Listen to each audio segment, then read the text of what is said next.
Good morning all everyone. आपका स्वागत है अपने चैनल आलम स्टडी मटेरियल पर। आप लोग उम्मीद होगा अच्छे होंगे। आगे मेरा अगला टॉपिक हो गया था। आज मुझे दूसरा पार्ट स्टार्ट करना है। जैसे कि मैंने पहला पार्ट यहाँ से स्टार्ट किया था, यूनिट फर्स्ट मैंने स्टार्ट कर दिया था। भारतीय राष्ट्रीय आंदोलन का जन्म, विरोधक और राजनीतिक प्रवृत्तियाँ जो थी, ये हमारा पहला टॉपिक ख़त्म हो गया था। आज हम दूसरे टॉपिक में दूसरा पार्ट हमारा स्टार्ट होगा। अभी मतलब फर्स्ट यूनिट ही चल रहा है, उसका फर्स्ट यूनिट का दूसरा पार्ट चल रहा है हमारा। तो हम आज इसे कवर करके कल से अगले टॉपिक पर चलेंगे। तो हम स्टार्ट करते हैं। सामाजिक तथा आर्थिक आंदोलन, जो हमारे सामाजिक तथा आर्थिक आंदोलन थे उस पर हम बात करते हैं। भारतीय राष्ट्रीय आंदोलन का रूप केवल राजनीतिक ही नहीं था बल्कि सामाजिक और आर्थिक भी था। जो भारतीय राष्ट्रीय आंदोलन था उसमें केवल राजनीतिक आंदोलन ही नहीं था बल्कि सामाजिक आंदोलन भी था, आंदोलन आर्थिक भी था। महात्मा गांधी ने सामाजिक कुरीतियों और आर्थिक कमजोरियों के विरुद्ध भी अभियान चलाया। जो हमारे यहाँ भारत समाज में कुरीतियाँ भरी थी, अहिंसा भरी थी, छुआछूत भरा था, ऊंच नीच भरा था, वो भी अभियान गांधी जी ने चलाया। उन्होंने राजनीतिक कार्यक्रम के सामाजिक और आर्थिक कार्यक्रम से कभी भी अलग नहीं किया।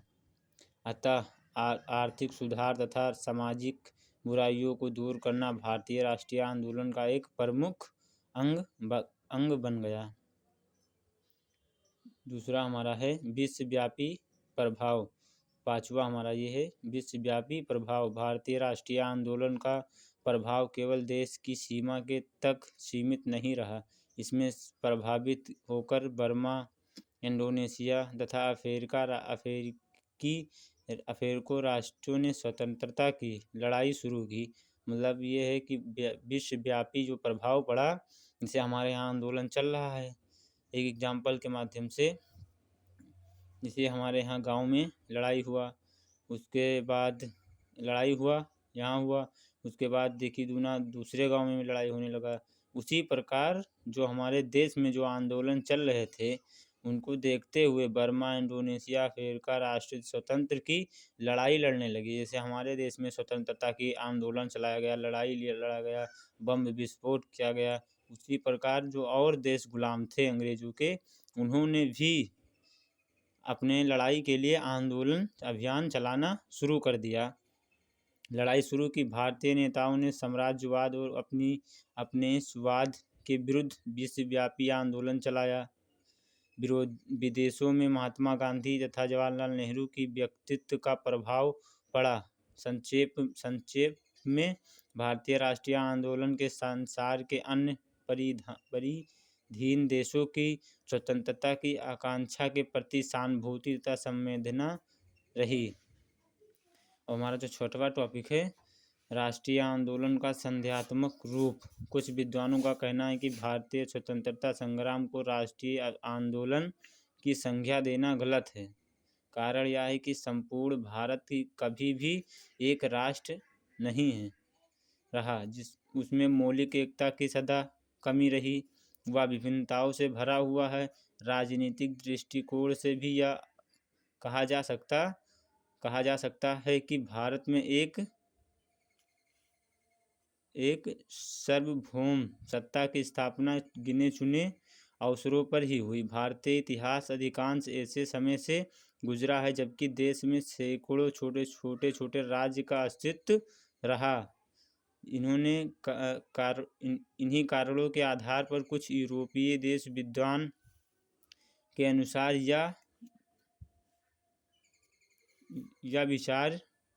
विचार किया कि भारत एक राष्ट्र एक गंभीर भूल पर आधारित है जिसे राजनीतिक विज्ञान दूर करता है। भारत में एक राजनीतिक नाम नहीं बल्कि यूरोप या अफ्रीका की भांति भौगोलिक नाम है। यह एक राष्ट्र एवं एक भाषा का निर्माण नहीं करता है बल्कि इसमें अनेक राष्ट्र तथा भारत भाषाओं का बोध होता है। परंतु उपयुक्त भाषा गलत है। भारत में सदा से विविधताओं के बीच भौगोलिक एकता विद्यमान रही है, राजनीतिक एकता तो नहीं, लेकिन संस्कृति और धार्मिक एकता उसमें सदैव रूप से विद्यमान रही है। समय समय राजनीतिक एकता का भी उदय होता रहा। इस संबंध में मजूमदार का कथन है कि यह तस्वीर करना भूल होगी कि भारत की मौलिक एकता आधुनिक घटनाओं का परिणाम है और यह प्राचीन काल से विद्यमान नहीं है।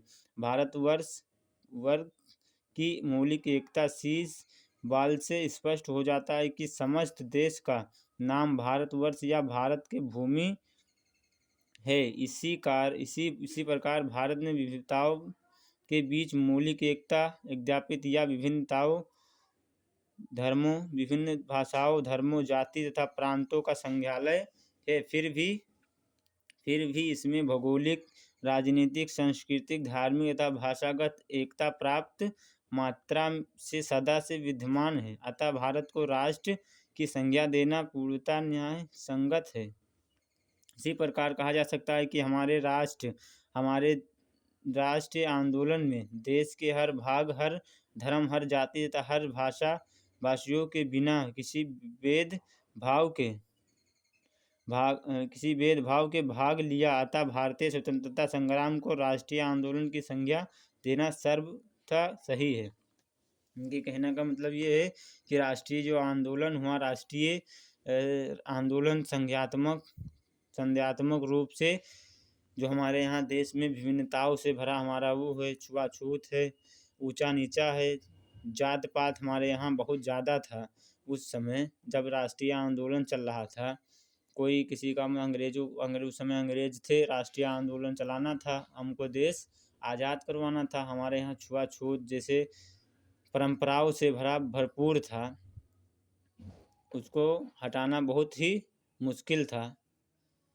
तो धीरे धीरे राष्ट्रीय आंदोलन चला। वही चीज़ गांधी जी कह रहे हैं कि जो हमारे यहाँ विभिन्नताओं, कुरीतियाँ, व्यक्तित्व जो धार्मिक स्थिति जो हमारी थी, उससे राष्ट्रीय आंदोलन करना बहुत मुश्किल था, लेकिन तब भी इन्होंने अपने संघर्ष को जारी रखा और स्वतंत्रता की प्राप्ति हुआ।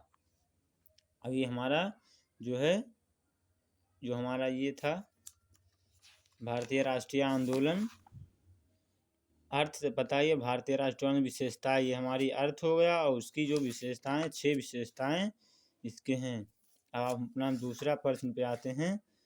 आज हम सोच रहे हैं कि इसको ख़त्म कर दिया जाए।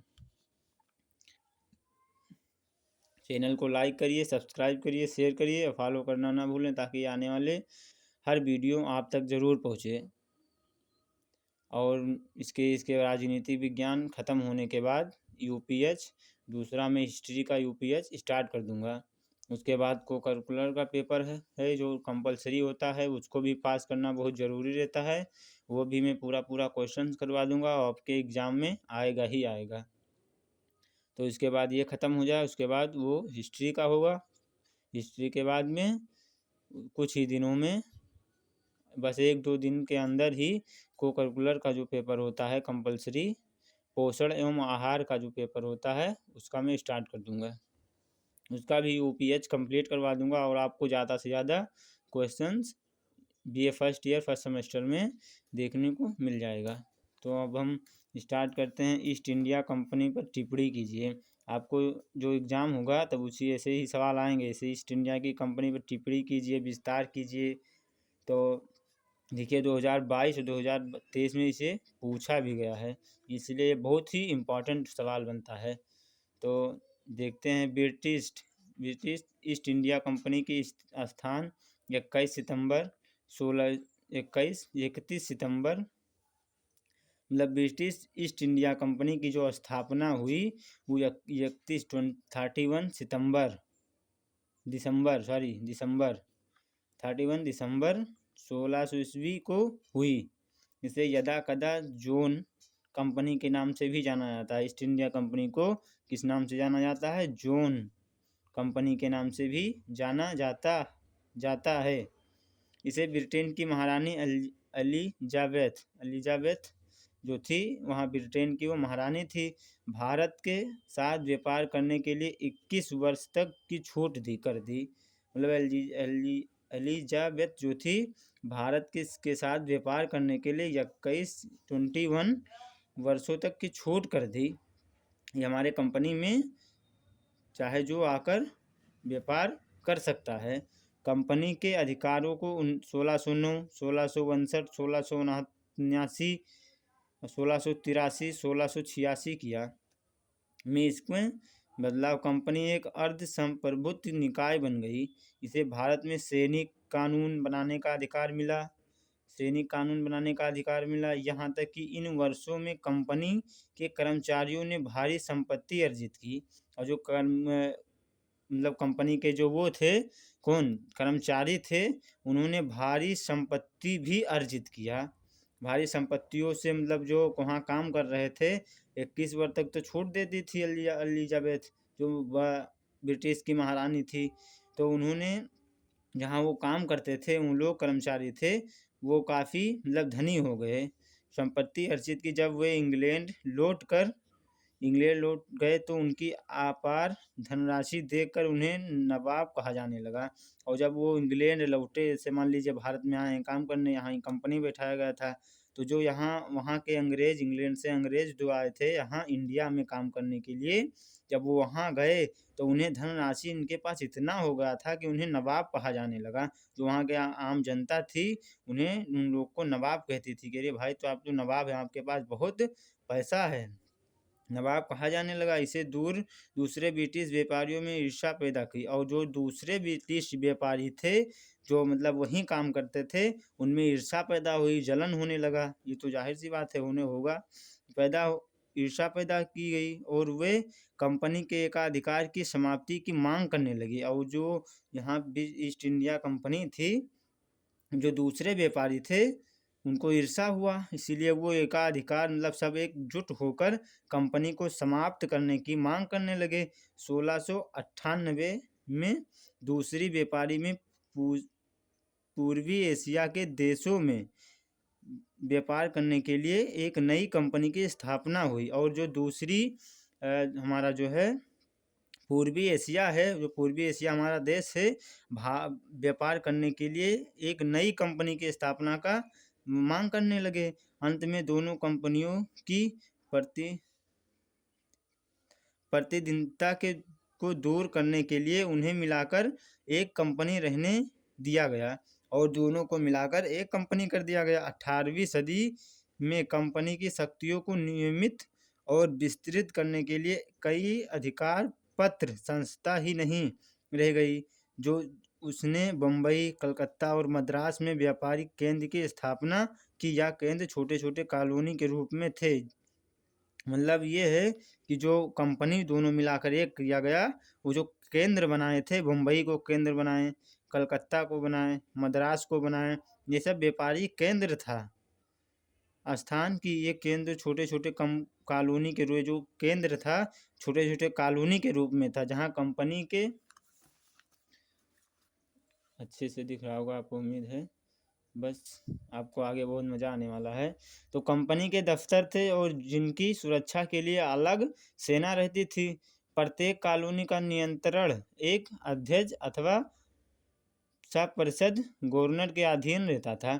और जो कंपनी के दफ्तर रहते थे, मतलब मालिक रहते थे, अध्यक्ष जो देखभाल के लिए एक शाह परिषद गवर्नर के अधीन रहता था। गवर्नर परिषद के सदस्य की सहायता से शासन करता था। जो गवर्नर होता था वो परिषद की सदस्य, जो परिषद के सदस्य होते थे, उनकी सहायता से शासन करता था। 17वीं सदी के अंत तक ईस्ट इंडिया कंपनी ने समुद्र तट के प्रमुख बंदरगाहों को समाप्त कर दिया। जो बंदरगाह थे ईस्ट इंडिया कंपनी के समुद्र तट पर जो बंदरगाह थे वो प्राप्त कर लिया, हमने अपने अंडर में कर लिया। आरंभ से इसे पुर्तगाली, डच तथा फ्रांसीसी कंपनियों से व्यापारिक सुविधाओं के लिए मुठभेड़ करनी पड़ी। और जो फ्रांसीसी थे, पुर्तगाली थे, आए थे पहले, उन्होंने उनसे झगड़ा हो गया, मार हो गया, मुठभेड़ करनी पड़ी कि भाई हम यहाँ कंपनी कर रहे, नहीं कि हम करना है, तो इसी में बातचीत में लड़ाई हो गई। अंत में इसने अपने प्रतिनिधियों को हराकर व्यापारिक एकाधिकार प्राप्त कर लिया। आरंभ में ईस्ट इंडिया कंपनी एक नियमित कंपनी थी। 1657 ईस्वी में यह संयुक्त साझेदारी निगम बन गई। यहाँ एक स्वतंत्र संस्था थी जिसकी स्थापना और अधिकारों को शाही अधिकार पत्रों द्वारा नियमित किया गया था। ये हमारा ईस्ट इंडिया कंपनी पर एक टिप्पणी हो गई। इसी प्रकार एग्जाम में आएंगे, इसी प्रकार आपको टिप्पणी लिख देना है। जो जो हम बताए हैं, जो हम समझाएं, उसी प्रकार लिखकर अच्छे नंबर हासिल कर लेना है। ये हमारा जो है तीसरा जो प्रश्न हमारा है 1857 की क्रांति के कारण का विस्तार कीजिए। जो 1857 की क्रांति हुई थी उसको अच्छे से विस्तार करना है। तो आज का वीडियो इतना ही रखते हैं, अगले एपिसोड में फिर मिलेंगे। 1857 की क्रांति के लेकर पार्ट तीसरा होगा। यूनिट फर्स्ट अभी चल रहा है। तो चैनल को लाइक करिए, शेयर करिए, सब्सक्राइब करिए। आलम हिस्ट्री मटेरियल को ना भूलिए। तो कमेंट बॉक्स में कमेंट कर ज़रूर बताइए आपको कैसा लगा, फीडबैक ज़रूर दीजिए। जय हिंद, जय भारत।